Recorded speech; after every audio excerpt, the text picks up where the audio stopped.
Well, the new speaker's in, and it sounds really good. I don't know if the phone picks it up, but it's got a real deep bass and those pulses here on WWV.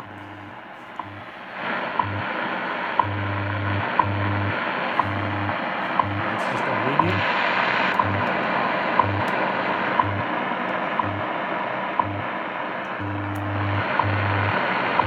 Yeah, that sounds good. That sounds really good.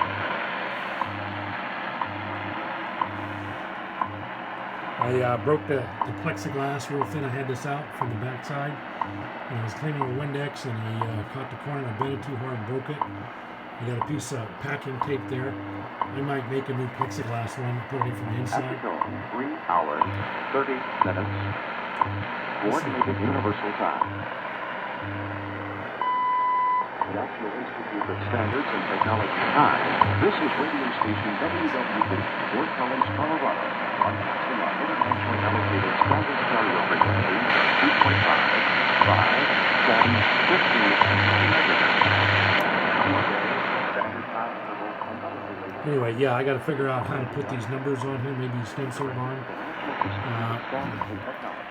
But that's okay. I tried to clean it up. I took some paint or acetone, tried to take these red spots off, but was also taking some of the black paint off too with it.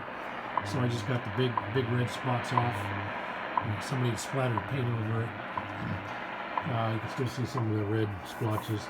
But I took some WD-40 and some cotton gun cleaning cloth and coated it down real nice. Wiped off it. It kind of gave it a little bit of a sheen. I think it looks a lot better. I got all the new knobs on.